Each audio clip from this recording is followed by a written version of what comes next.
प्रधानमंत्री नरेंद्र मोदी आज बिहार के दौरे पर भागलपुर में हैं। किसान सम्मान समारोह के मंच से पीएम मोदी ने पीएम किसान योजना की 19वीं किस्त जारी की, साथ ही कई अन्य विकास परियोजनाओं का उद्घाटन किया। उन्होंने कहा कि महाकुंभ के समय में इस धरती पर आना अपने आप में बड़े सौभाग्य की बात है। इस धरती में आस्था भी है, विरासत भी है और विकसित भारत का सामर्थ्य भी है। इस धरती से आज किसान सम्मान निधि की एक और किस्त जारी की गई है। मैं बिहार और देश के सभी किसान परिवारों को हार्दिक शुभकामनाएं देता हूं। मैंने लाल किले से कहा है कि विकसित भारत के 4 मजबूत स्तंभ हैं। इसमें गरीब, किसान, युवा और महिलाएं, ये 4 स्तंभ हैं। किसान कल्याण एनडीए सरकार की प्राथमिकता है। पहले किसानों की स्थिति क्या थी और अब क्या है, ये सब आपके सामने है। जो लोग पशुओं का चारा खा सकते हैं वो स्थितियों को नहीं बदल सकते। आज किसानों को पर्याप्त खाद मिलती है। कोरोना के महासंकट में भी खाद की कमी नहीं हमने होने दी। यानी कुल मिलाकर प्रधानमंत्री नरेंद्र मोदी अपनी सरकार की उपलब्धियों को बता रहे थे। लेकिन इसी बीच कांग्रेस ने पीएम मोदी को आड़े हाथों ले लिया और उसके बाद एक के बाद एक सवाल दागना शुरू कर दिया।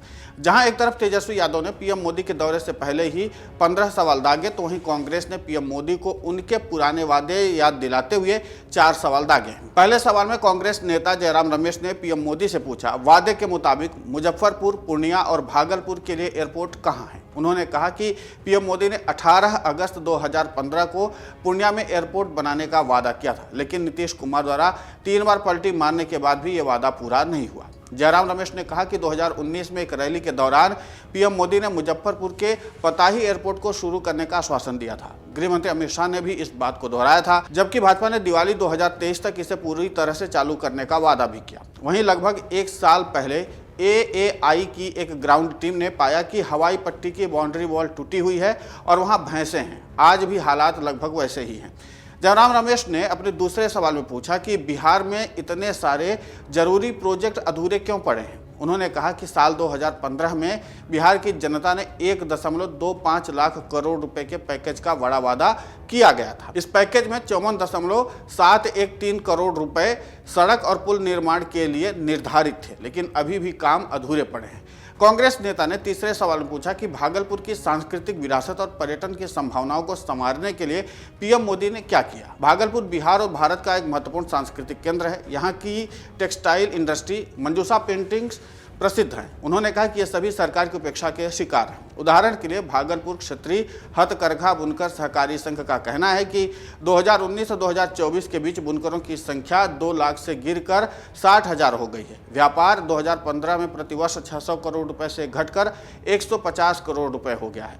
अपने अंतिम सवाल में जयराम रमेश ने पूछा कि बिहार को विशेष राज्य का दर्जा क्यों नहीं दिया गया, जैसा कि प्रधानमंत्री नरेंद्र मोदी ने वादा किया था।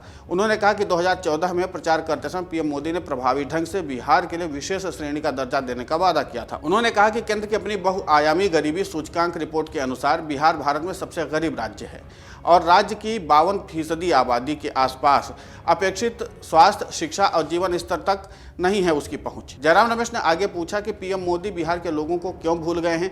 केंद्र सरकार में 10 साल और बिहार में लगभग 20 साल तक सत्ता में रहने के बाद मोदी सरकार राज्य में विशेष राज्य का दर्जा देने में क्यों विफल रही।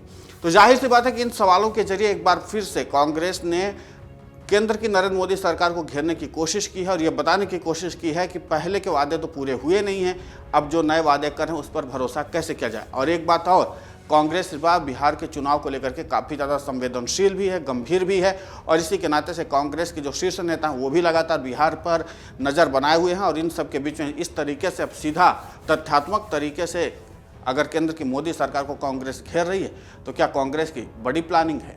अमर उजाला जीवांजलि के सारथी की मदद लें और महाकुंभ में स्नान जरूर करें।